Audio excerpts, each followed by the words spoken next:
What's going on, everybody? It's Q from Retro Q Gaming, and we're going to do something just a little bit different today. I'm going to have an ongoing playthrough here on the channel of a very important game. Now, why is this an important game and an important playthrough?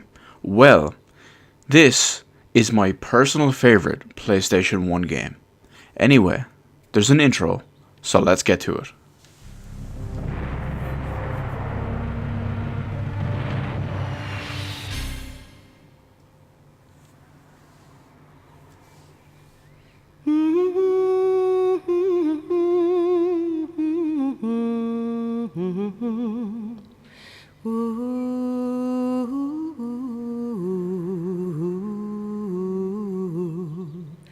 With a song, feel love, with the fire, with the fire, with the fire, with the fire.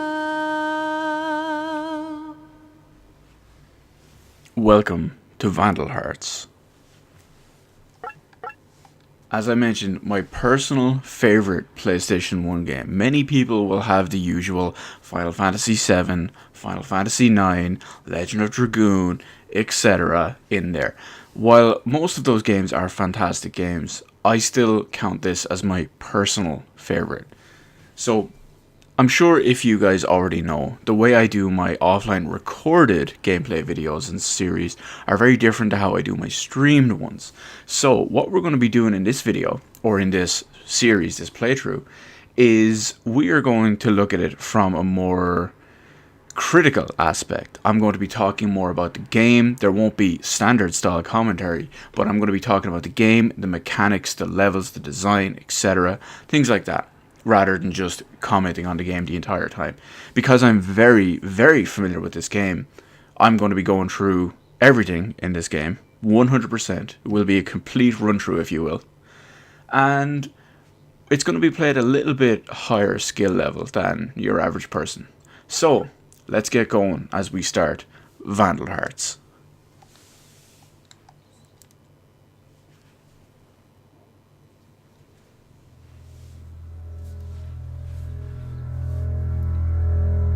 Sostagaria. For over a millennium, the fertile lands in the heart of this vast continent were ruled by the Holy Asha dynasty, descendants of Taroa the Messiah. However, it is man's doom to forget. Amidst all the wealth and exotic pleasures, the nobility lost their way and sank into corruption and depravity, forgetting even the holy teaching of Taroa. It was in these days of unrest that the citizens, struggling under an oppressive regime, rose up and, under the leadership of Aris the Sage, took up arms against the kingdom. That was the first outbreak of violence in what would later be known simply as the Revolution. The royal army's counterattack was swift and fierce, but time and time again they were put to flight by the cunning strategies of Aris and the indomitable will of the advancing Liberation Army.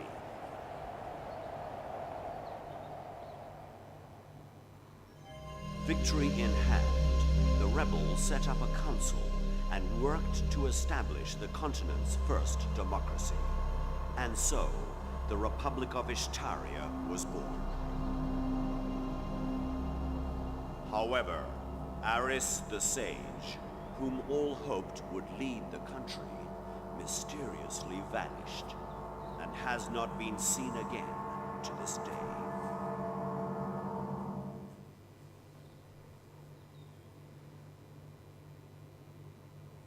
Now, 15 years later, the shadow of war once again threatens Ishtaria.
So here we've got our first level.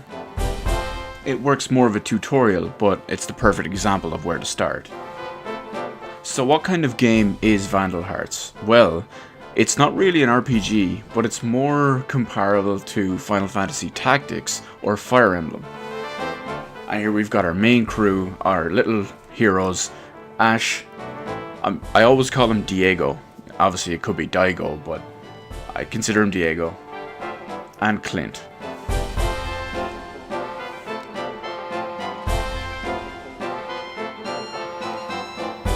Now, there's many different things in this game that we will cover over time, including just how gory it is. But as you'd expect, the game does have some sort of role-playing game elements to it.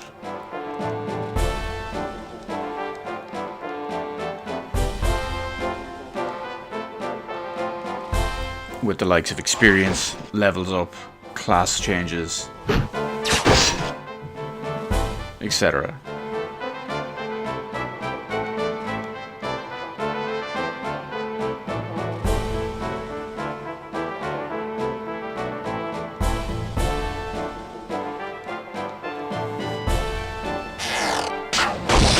So straight up, the more important thing to note is some of the classes and their attacks. As you'd expect, a lot of them are direct attacks, where you have to be standing beside the actual player on an individual adjacent tile. Swords, etc. will be like this. And then you've got ranged weapons, like these archers, who can obviously attack from straight lines in a long distance. Now there are things that will interfere with that, which we'll cover as well. There's also things that can boost it.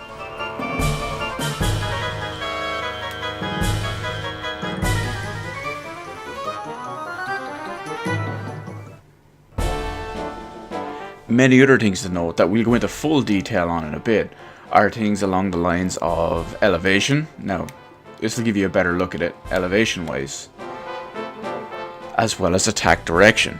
We'll also go with the support structure in a while too.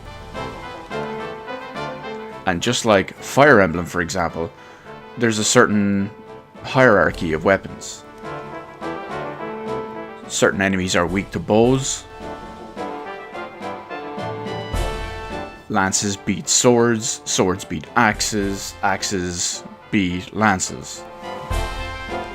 The usual kind of fare.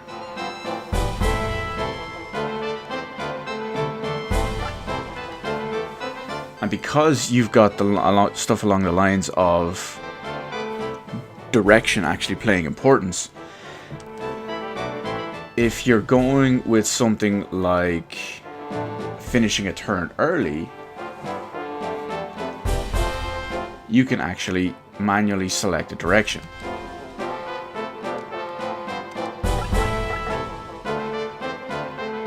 That of course is to prevent certain attacks and being hit from somewhere you don't want.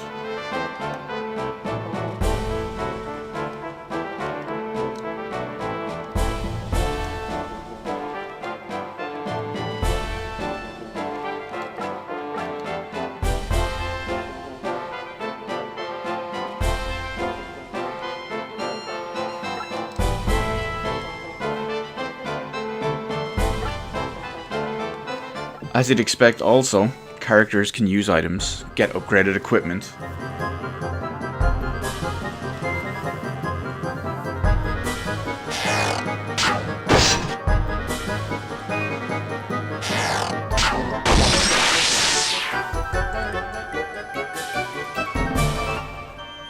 Oh, we've got our first level up, and as I mentioned as well, class changes. So as you'd expect, attacking an enemy from the front will deal standard damage. It also does give the enemy a chance to block. Attacking from the side will do slightly more damage and will give them a reduced chance to block. But attacking from the back does even more damage and is unblockable.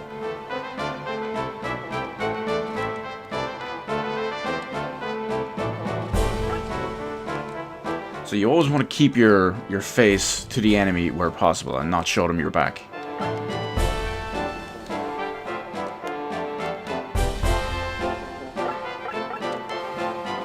There are also items hidden in every level.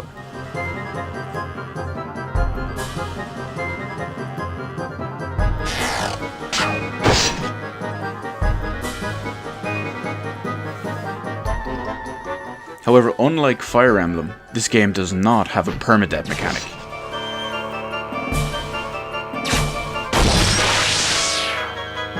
Outside one or two specific situations, if a character dies, you only get penalized at the end of the level and they come back in the next level. When I mentioned outside one or two specific exceptions, those exceptions would be in certain levels where if a certain character dies, it would be mission over.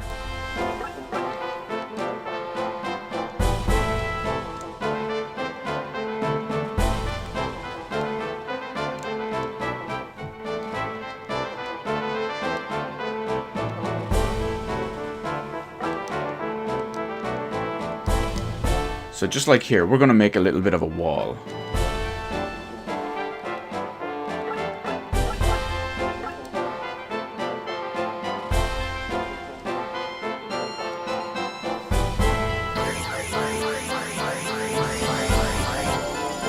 So what other effects are there? Well, there is magic in this game.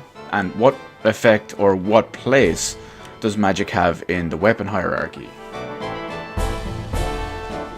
Well, there are certain classes, usually defense classes they're called, that are weak against magic. They have a lot of health, they're very slow moving, they deal decent damage, but massive defense, but weak against magic.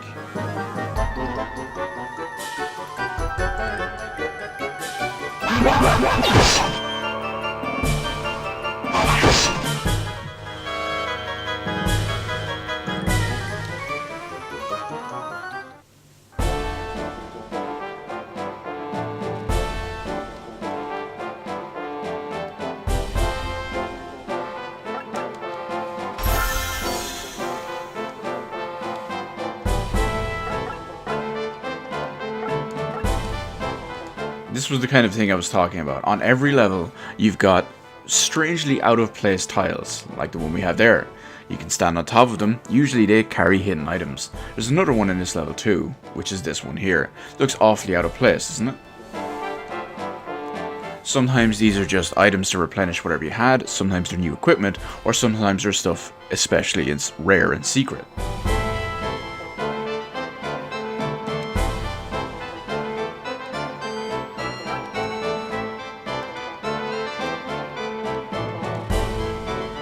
So when it comes down to it, what do you really want to do? You want to show as little openings and as little weakness as possible. Always try to keep the enemy on an even field, if not below you.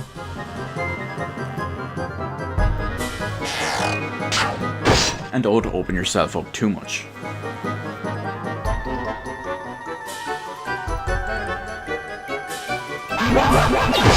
There's also something called the support system in this game. What the support system does is it gives you a small attack boost for every character who's supporting you attacking a specific enemy. So for example, let's look at Ash right here. Ash is adjacent to Zoot. Now, if Clint was to come around behind him, because this is actually too high, I can't attack from there. If Clint was to come behind him and attack him, because Ash is adjacent to the enemy, he would get a support bonus. A melee character can have up to 3 support bonuses at one time, one character on each side as well as the attacking character. However, a character along the lines of Diego, because he's a ranged attack, could actually get 4 because you could have someone around on every side and then he could attack from a distance, dealing even more damage. Which is what we all really want, right?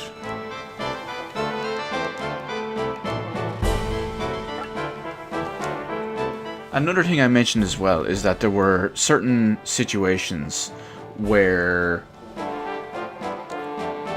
archers, for example, could only do so much. When you're shooting up a hill or up an incline or up multiple different various levels of steps and elevation, your range is reduced.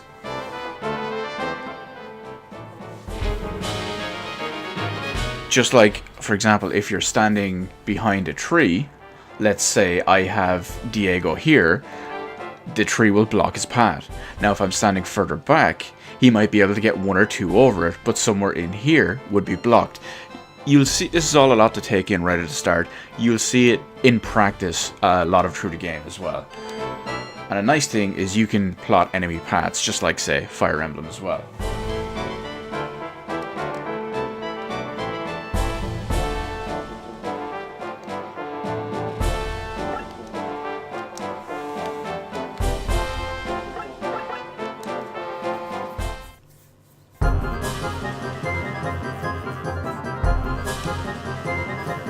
And at the same time, you can actually increase the range of archers if you put them up on higher levels, higher fields, or higher elevation. For example, if you were to put, let's say an archer had a 3-shot 3-square radius, you could put him up on something 2 floors higher. He might have a 5-square radius.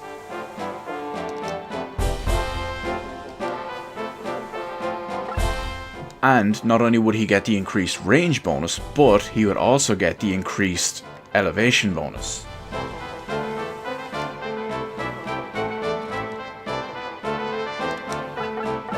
Because remember, he is attacking a couple of feet up, or a couple of levels up.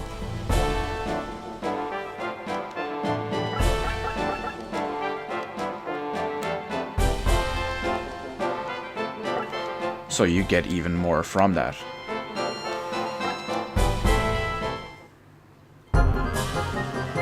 Now there's still more nuances and stuff to cover as well, and I know that was, like I said, it was a lot to take in just one starter round. But you'll get to see it more and more in practice. There's a couple of other things I haven't covered. You've probably noticed the push command, which it's almost self-explanatory, but we'll show it in use as well.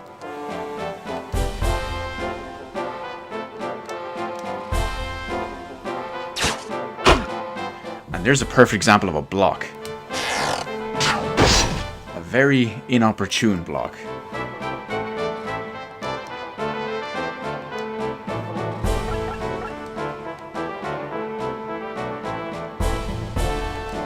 This will be a perfect example of our support. So, as I attack here, watch above Ash's head. Support. So that attack did a little bit more damage than usual because of the support bonus. It would have done a little bit more damage than usual because of the side attack bonus, but it also would have dealt slightly less damage than normal because I was 1 level below. So it kind of cancelled out.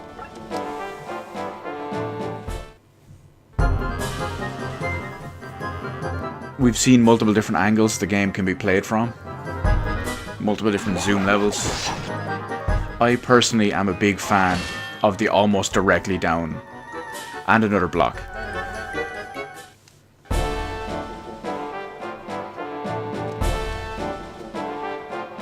Now my problem here is I don't know how much damage I would be able to do here. So we'll take it slow.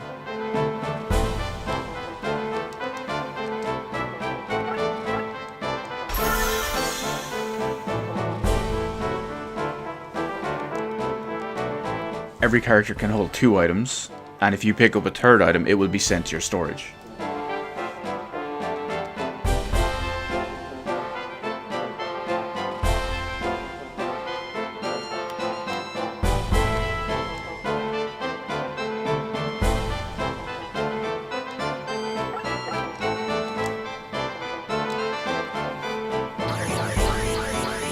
Now I'm going in a bit of an inopportune path here, just because there's so much to explain in this one.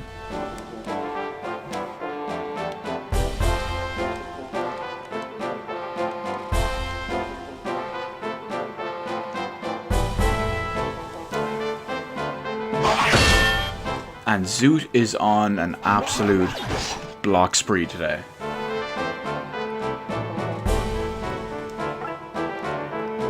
That is not the turnover button.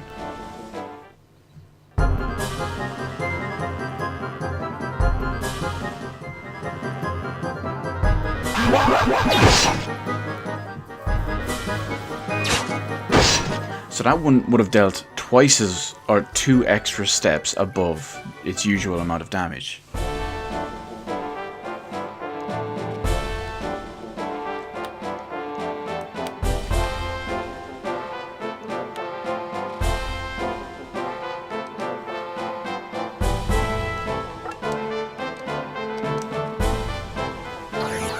One, because I was being attacked from the side, and 2, because I was being attacked from a higher elevation.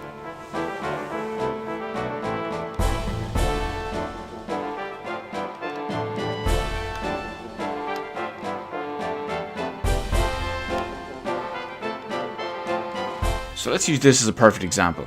So, because Zoot, I'm going to place Clint here, but because Zoot can attack from the side, or well, from the higher elevation or the lower elevation, he's most likely going to attack from the higher to get the bonus. So, if I manually point towards it, now granted it does open my side up, but it gives me the advantage that if I am attacked from the side, I will also take less damage because he'll be lower below me.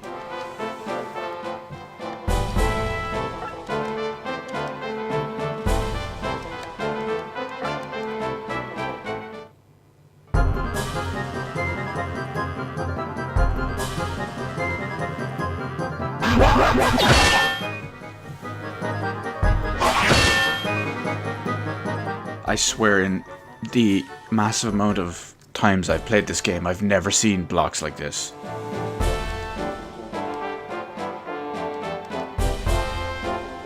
And there's a perfect example. Diego can't attack.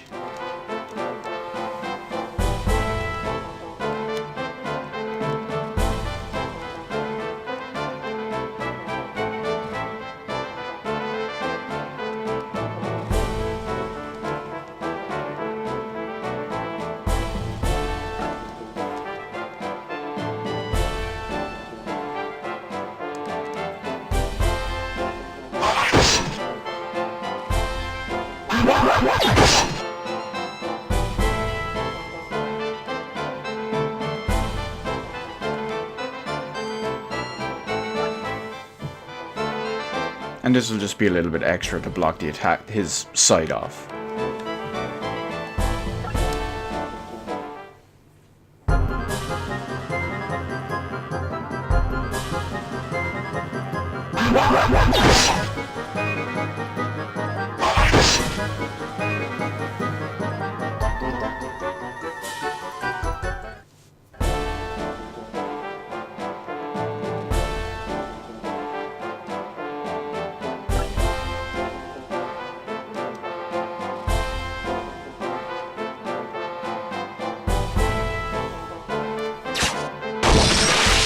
And there's the support bonus.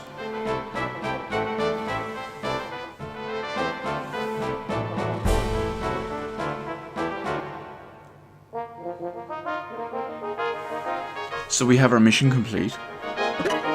For every enemy you kill, you get gold.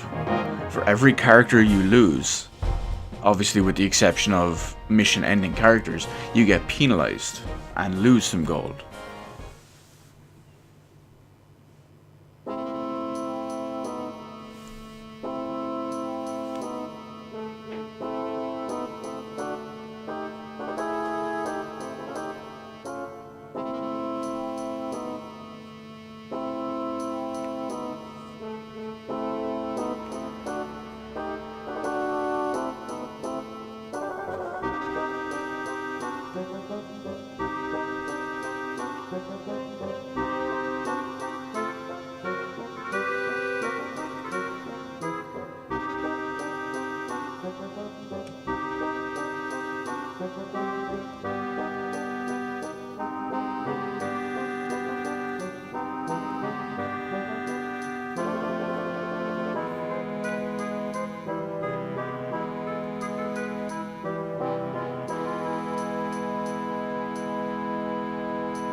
So this is our map screen.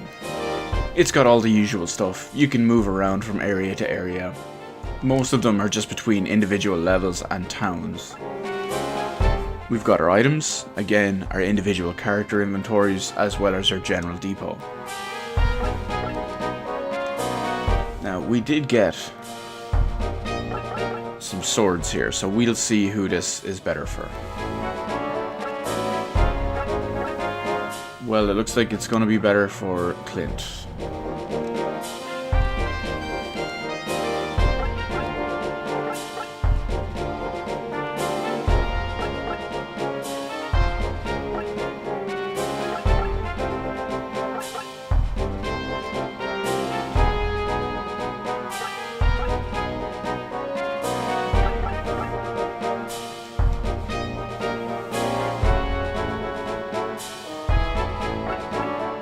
Our status screen, that's the same as we'd have in the levels, shows all the character stats, their equipment, and their available spells.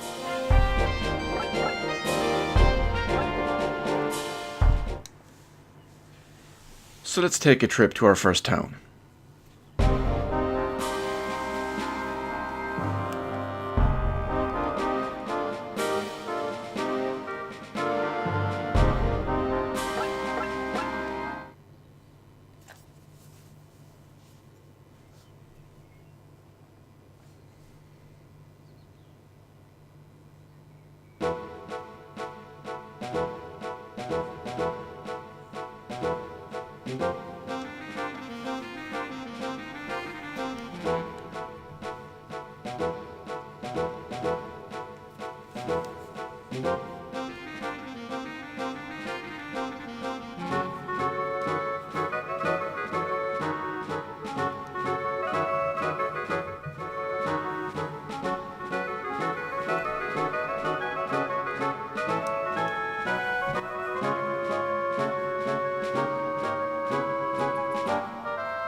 So let's take a look at what the city offers. Most places offer a shop, a dojo, and some other type of lower building.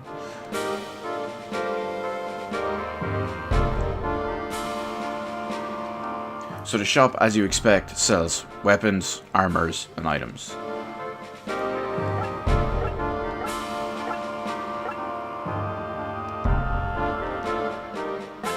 Unfortunately, there's no proper way to look at stuff without checking it first. So for example, he's obviously got, Ash has longsword, leather helm, and leather armor. Clint, longsword, light helm, leather armor. And Diego has a H-bow, a bandana, and padded leather.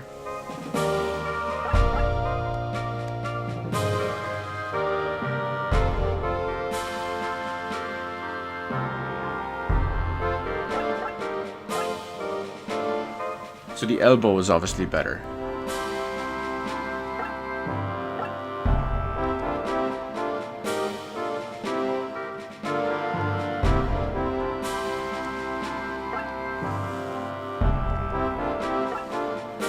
Light helm, this one being better, we can give this as a bonus to Ash.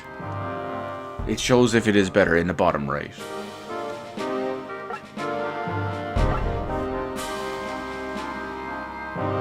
Oh, so, okay, that's, yeah, that one doesn't purchase it until you actually give it to someone. It's been a while.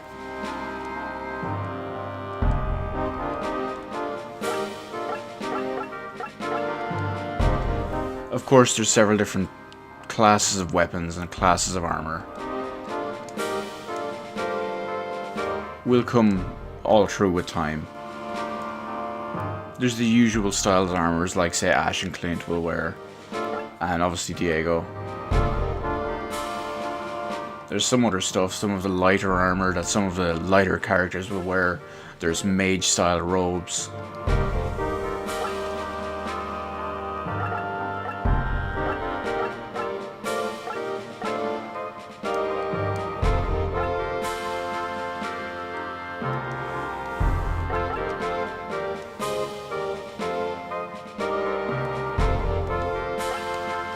Next up is the dojo.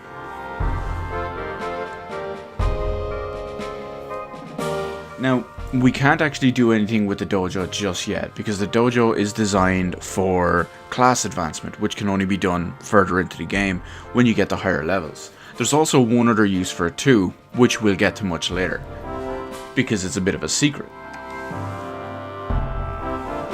And these are essentially just little extras that they can teach you about.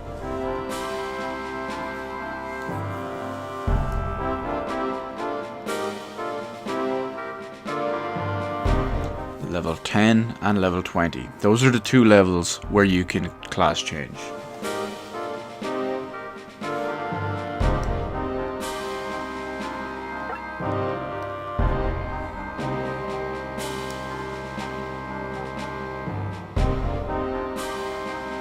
So the classes, Knight, like we already have in the likes of...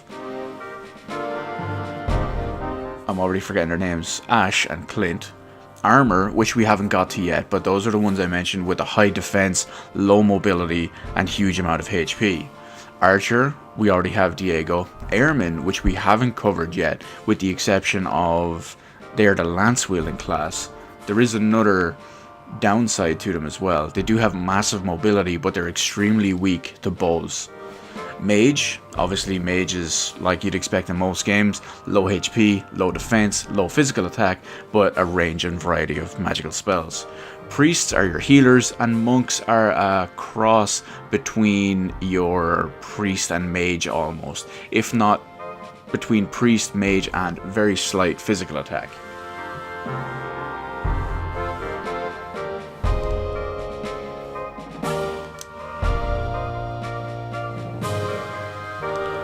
And our little explanation. Sword defeats bow, bow defeats air, and air defeats sword.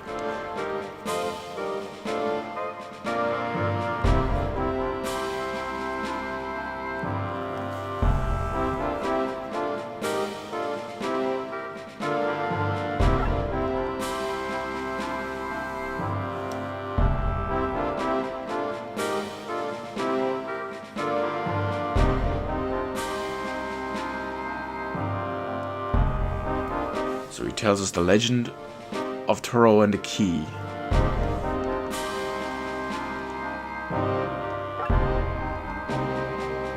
Advancement we can't do yet. It's the ones we need to hit level 10 before we can go any further.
So we're going to break every individual piece to its level.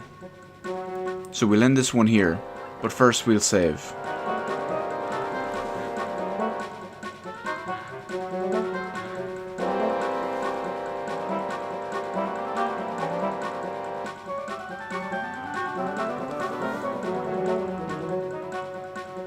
And we'll continue on in the next piece.